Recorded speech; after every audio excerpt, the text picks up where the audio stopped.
이제 인터스텔라라는 영화가 있어요. 크리스토퍼 놀란, 요즘에 그분이 감독한 오펜하이머라는 그 미국이 이제 처음으로 이제 핵을 개발한 그 이야기의 그 감독하고 같은 얘기죠. 인터스텔라는 별과 별 사이라는 뜻이 있어요. 이건 뭐 엄청나게 먼 거리를 이야기하는 거죠. 그러니까 인터스텔라 여행을 이야기해요. 이것을 보면서 저는 신앙의 여정 같은 느낌이 들어요. 신앙. 그 영화를 보면 마치 굉장히 영적이에요. 굉장히 신비하죠, 사실은. 근데 그것은 가상의 얘기가 아니라 그런 나름대로 물리학자 킴손이라는 분의 아주 엄청난 학자예요. 킴손이라는 엄청난 물리학 학자인데 중력이라는 책도 쓰신 분이에요. 이분이 얘기하길 그분의 자문을 받아서 그 영화를 썼는데 일반 상대성 이론이 너무나도 잘 표현된 작품이다라고 이야기합니다. 그러니까 굉장히 과학적인 근거를 가지고 있는 영화예요. 이 과학의 관점에서 보면 우리가 알고 있는 시간의 개념하고는 다른 차원이에요. 그러시죠? 그 인터스텔라로 보면 시간의 관점이 전혀 달라요. 공간의 개념도 전혀 달라요. 여러분들이 만약 이걸 보면 너무 신비해라고 생각할 것입니다. 이건 너무 딴 얘기 아니에요. 이건 실제가 아닌데라고 얘기를 할 수 있어요. 그러나 이것이 오히려 과학이에요. 그 영화에서 보면 30년 전 이야기가 이 벽 사이를 두고 옆에 있어요. 예를 들자면. 그렇죠? 30년 전 얘기가 옆에 있어요. 우리가 생각하는 공간의 차원을 넘어서는 거예요. 우리가 실제는 그렇다는 거예요. 시간의 차원이 100년 전과 지금이 마치 붙어 있는 것 같은 느낌이 들을 때도 있어요. 하나님 안에서 보면 마치 하나님은 이 다차원의 그 퍼즐을 맞추시는 분 같은 느낌이 듭니다. 그 퍼즐 안에 우리가 들어가는 것이 바로 신앙이에요. 여러분, 신앙을 갖는다는 것은 바로 하나님의 그 퍼즐 안으로 들어가는 것, 다차원적인 퍼즐 안으로 들어가서 그분의 손 안에서 인도함을 받는 것을 의미합니다. 베드로서 3장 8절 읽겠습니다. 사랑하는 여러분, 이 한 가지만은 잊지 마십시오. 주님께는 하루가 천년 같고 천년이 하루 같습니다. 이게 바로 과학자들이 얘기하는 것과 일맥상통한 부분들이 있어요. 사실은 하나님의 시간은 우리의 시간과는 차원이 틀려요. 우리가 생각하면 이거 뭐 언제 해결이 되나, 언제 응답이 되나, 이 문제가 도대체 어떻게 되는 거지? 지하스 미션이 뭐 되는 듯 하는 듯 언제나 하나님의 뜻이 이루어질까라고 생각하지만 하나님은 바로 옆에 그 응답이 있는 거예요. 사실은 응답은 바로 옆에 있습니다. 30년 후의 일이 바로 옆에 있는 거예요. 하나님의 응답이 바로 옆에 붙어 있는 거예요. 이것을 제가 짧은 신앙의 여정 가운데 이렇게 그려보면 진짜 그런 모습이에요. 마치 하나님은 그 모든 시간들을 하나님의 손 안에서 동시에 움직이고 있는 것 같은 느낌이 들어요. 모든 공간들을 하나님의 손 안에서 동시에 움직이는 것 같은 느낌이 듭니다. 그래서 믿음을 낳아요, 사실은.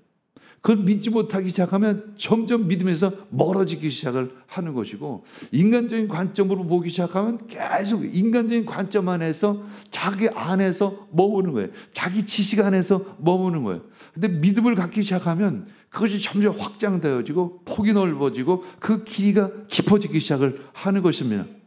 20년 전 그 지하스 미션, 그 지진이 20년 후에 스마트라와 동시에 붙기 시작을 하고 이 세계 가나운드 지구촌 선교가 동시에 붙기 시작을 하는 것입니다. 그래서 신앙 여행은 마치 인터스텔라 여행을 하는 것과 같아요. 이것은 바로 선교여행, 신앙의 여정을 가는 것은 마치 죽음을 넘어서 영원한 생명을 찾아가는 그 여정과 같은 것입니다. 이 순종은 뭐냐면 이 하나님의 그 다차원적인 퍼즐 맞추기 안에 함께하는 것을 의미합니다. 내가 그 하나님의 퍼즐 맞추기에 맞춰져야 가야 해요. 그것이 영원한 생명이고 그것이 바로 축복인 줄 믿습니다. 자, 베드로서 3장 10절 읽겠습니다. 그러나 주님의 날은 도둑같이 올 것입니다. 그날에 하늘은 요란한 소리를 내면서 사라지고 원소들은 불에 녹아버리고 땅과 그 안에 있는 모든 일들은 드러날 것입니다. 마치 그 인터스텔라를 만든 놀만 감독의 그 핵폭탄에 의해서 이 종말을 맞이하는 마치 인류와 같은 그런 느낌이 들어요. 이 종말의 가장 위험 요소 중에 하나가 바로 지금 핵이잖아요. 우린 그런 의미에서 자신을 돌아보기를 원합니다. 나를 한번 돌아보시기를 원합니다. 중요한 것은 신앙은 나를 늘 돌아보는 거예요. 한번 자신의 신앙 테스트를 해보시기 바랍니다. 은혜 받으면 가장 먼저 하는 것이 무엇일까요? 은혜 받으면 가장 먼저 하는 것이 뭐죠?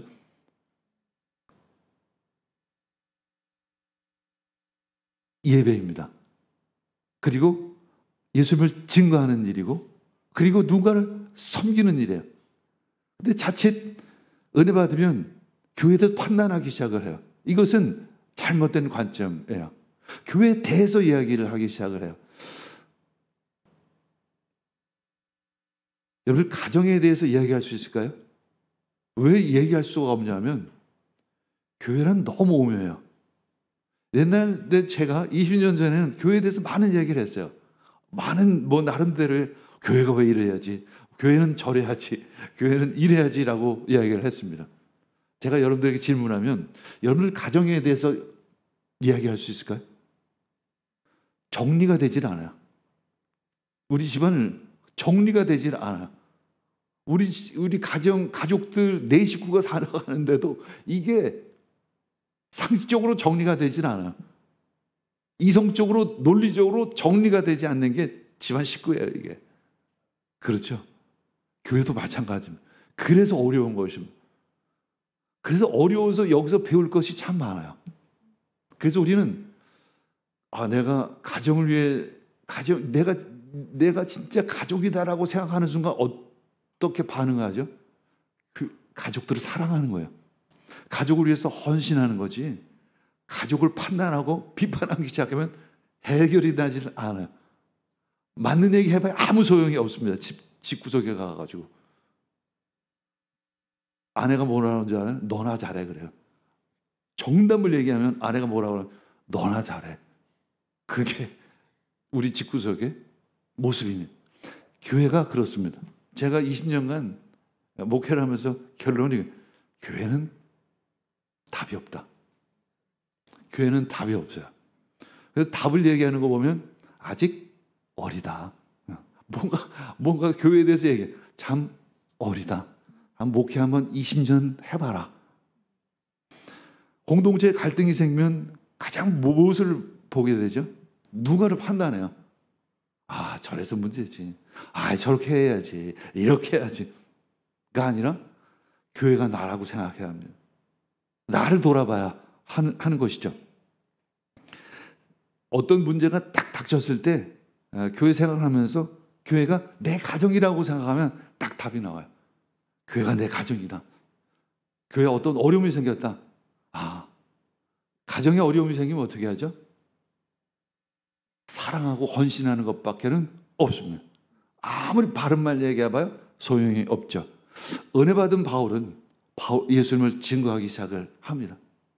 어떤 상황 속에서도, 죽을 상황 속에서도, 핍박과 고난 가운데서도 예수 그리스도를 증거하는 것이죠. 아마 제가 저하고 가까이 니아스 미션을 자주 다니신 분들은 알 거예요. 제가 니아스를 참 얼마만큼 그냥 진짜 어려움 가운데 다녔는지를 너무나 잘 아실 것입니다. 초창기에 한 15년 정도는 밥을 먹지를 못했죠. 밥을 못 먹었습니다. 오죽하면 사이다에다 밥을 이렇게 섞어서 먹을 때도 있었고, 밥을 못 먹으니까 망고로 한 자루를 먹을 때도 있었어요. 그래도 가야 될 것 같고, 그런데도 결실은 없고, 뭔가 되는 일도 없는 것 같고, 되는 것 같기도 하고, 안 되는 것 같기도 하고. 근데 그 상황을 보면 그 일을 못합니다.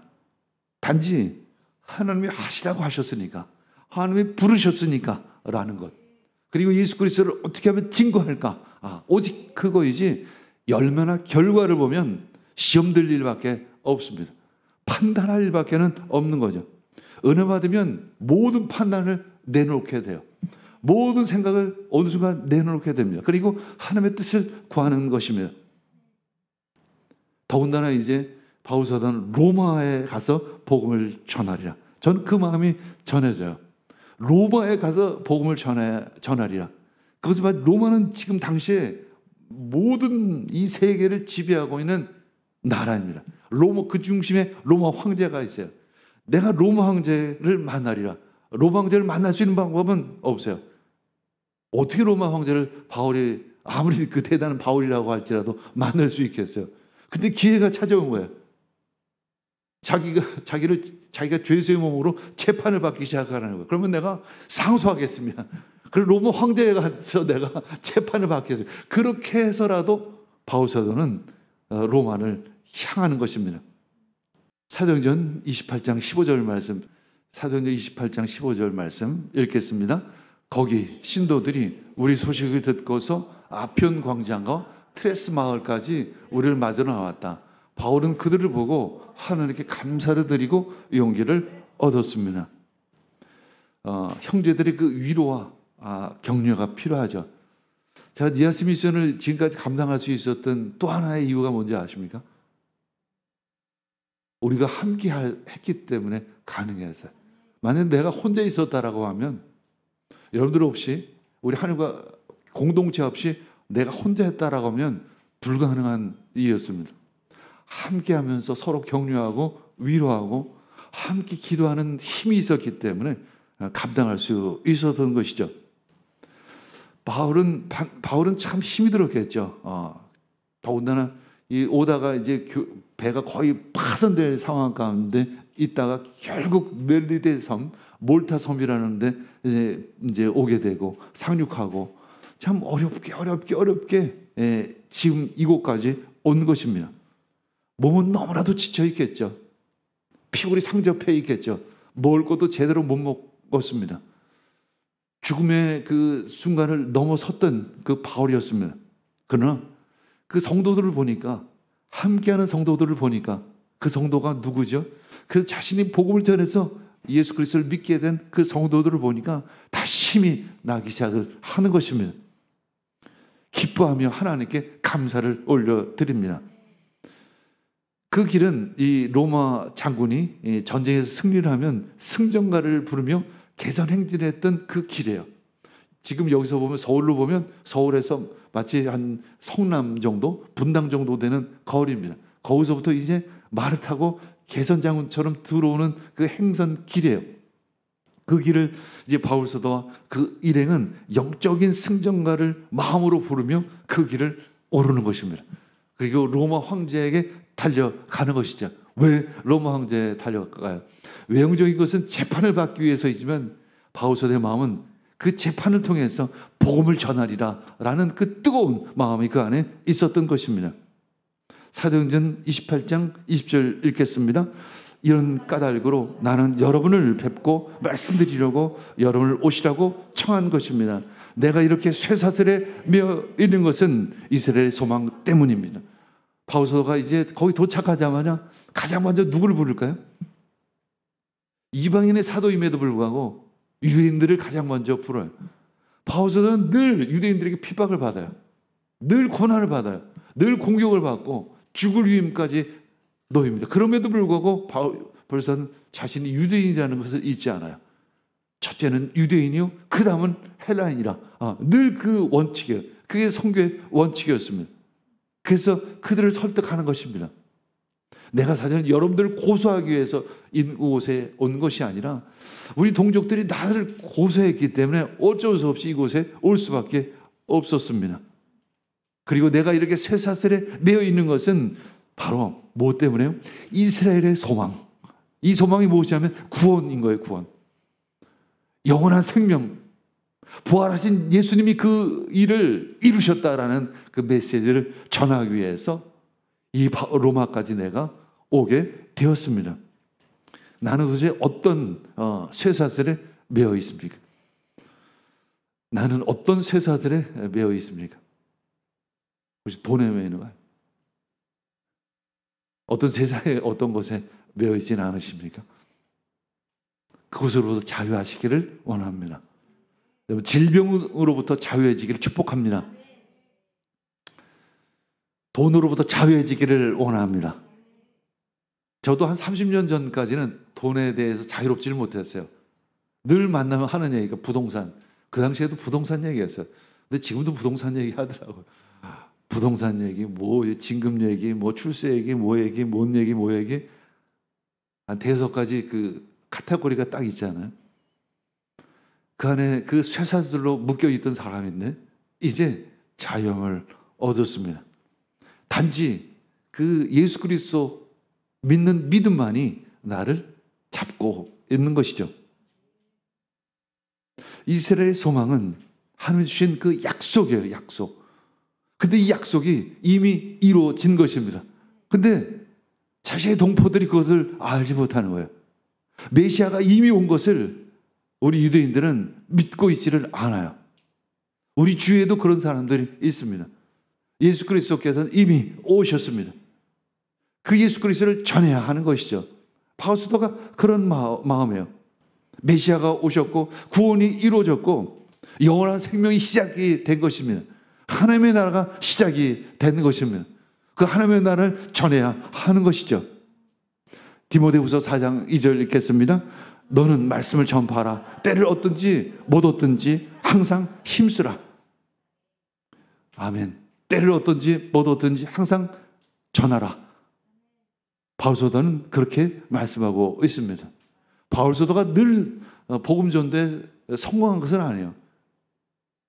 실패할 때도 많이 있었습니다. 오히려 핍박을 당할 때도 많이 있었죠. 자, 28장 23절에서 24절 읽겠습니다. 그들은 바울과 만날 날짜를 정하였다. 그들의 더 많은 사람이 바울의 숙소를 찾아왔다. 그는 아침부터 저녁까지 그들에게 하나님 나라를 엄숙히 증언하고 모세의 율법과 예언자의 말을 가지고 예수에 관하여 그들을 설득하면서 그의 속내를 터놓았다. 더러는 그의 말을 받아들였으나 더러는 믿지 않았습니다. 그런데 사실은 믿지 않은 사람이 훨씬 더 많았습니다. 복을 받아들인 사람이 별로 없었어요. 바울사도의 마음이 어떠했을까요? 굳이 누가는 이제 마지막 장이에요. 오늘 말씀이 28장 마지막 장이에요. 그럼 멋지게 마지막 장을 장식해야 되잖아요. 엄청나게 많은 사람들이 복음을 받아들였다. 로마 사람들이 열광을 했다. 이렇게 기록해야 우리가 보기에는 맞을 것 같은데 끝이 시원치 않아요. 끝이 시원치 않아요, 사실은. 누가는 왜 굳이 그렇게까지 표현을 했을까? 자, 28장 28절 읽겠습니다. 그러므로 여러분은 하나님의 이 구원의 소식이 이방 사람에게 전파되었음을 알아야 합니다. 그들이야말로 그것을 듣고 받아들일 것입니다. 유대인 당신들이 나의 동포이지만 그렇게 받아들이지 않는다면 이사야 선지자 얘기했던 것처럼 너희가 듣기는 들어도 깨닫지 못하고 보기는 보아도 알지 못하니 결국 그 복음이 이방인에게 갔다라는 거죠. 그래서 어디까지 온 것이죠? 나에게까지 온 것입니다. 우리에게까지 온 것입니다. 그래서 하늘과 땅이 만나는 교회가 세워진 것입니다. 다시 한번 질문하면 왜 누가는 굳이 끝을 그렇게 마무리를 미완성 교향곡처럼 미완으로 마무리를 할까? 이제 사도행전 29장은 누가 써야 할까요? 우리가 써야 되는 것입니다. 우리는 이미 그것을 쓰고 있는 것이죠. 니아스도 보면 미완해요. 늘 미완해. 제가 보면 되는 것 같기도 하고 안 되는 것 같기도 하고 뭐가 될 것 같은데 똑같아. 보면 진짜 안 변해요. 사람이 참 안 변합니다. 언제 스마트라 가지? 우리 수혜리 목사님, 스마트라에는 수혜리 목사님이 언제 하지? 근데 이분은 할 생각을 안 해. 우리가 가면 반갑게 맞이하긴 해요. 그런데 하진 않아. 도대체 누가 하는 건가? 우리는 언제 그것을 할 수 있을까? 근데 어느 날 갑자기 열어주시는 것입니다. 여러분의 삶도 그렇게 하나님께서 열어주실 줄 믿습니다. 어느 날 갑자기 하나님의 응답은 바로 옆에 있어요. 근데 그것이 20년 후가 될 수도 있습니다. 그러나 내 바로 옆에 있다는 거예요. 하루가 천년 같고 천년이 하루와 같은 그 하나님의 시간 속에 우리가 있어야 될 줄 믿습니다. 그것이 믿음이에요. 그래서 히브리어 문법은 다르잖아요. 앞으로 있을 일도 완료형으로 써요. 앞으로 있을 일도 이미 이루어진 것으로 받아들이는 것입니다. 그렇습니다. 이미 이루어졌음을 선포합니다. 내가 그 사도행전을 이어가야 하는 것입니다. 제가 제일 좋아하는 게 뭔지 아십니까? 사실은 여행이에요. 근데 여행을 못 가고 어딜 가냐면 니아스 미션을 가는 거고, 이제 여행을 못 가고 어디 가냐면 이제 뭐 필리핀을 가야 되고, 11월은 필리핀을 가야 되고, 매돌 때는 어딜 가야 되고. 왜 가야 할까요? 예수 그리스도를 전하기 위해서 가는 것입니다. 저는 참 그런 의미에서 우리 교회 입장에서 참 감사한 일이 있어요. 뭐냐면 우리 교회가 새롭게 이제 통합교단에 이제 들어가게 되잖아요. 대략 한 10월 달부터는 공식적으로 이렇게 홈페이지나 이렇게 드러낼 수 있을 것 같은데, 이런 일들이 동시다발적으로 이루어지고 있고, 또 가운데 김문기 전도사가 이제 세워지고 있습니다. 그러면 나는 약간은 선교 쪽으로 조금씩 더 나아가겠죠. 1년씩, 2년씩 더 확장하면서. 그리고 이제 한 4, 5년 후부터는 좀 더 본격적으로 가겠죠. 그것이 우리 교회의 사실은 축복입니다. 축복이에요. 어떤 목사님은 그 은퇴 후를 준비하잖아요. 뭐 그래서 기도를 짓기도 하고 뭐 그렇게 하는데, 그런 건물을 짓는 건 대단히 위험해요. 사실은 그것은 대단히 조심해야 하는 거죠. 우리 이제 가나안 운동에서도 이제 다음 주 토요일 날 내가 잠시 취임사를 통해서 이야기할 게 있는데, 취임사라기보다는 앞으로 가나안 운동의 방향에 대해서 이야기해요. 더 이상 건물보다는 운동을 합시다, 그 얘기입니다. 운동을 해야지 건물 짓는 시간을 뺏기면 에너지가 글로 다 가버려요. 그러기에 최소한의 건물, 최소한의 땅만을 확보해야 하는 것입니다.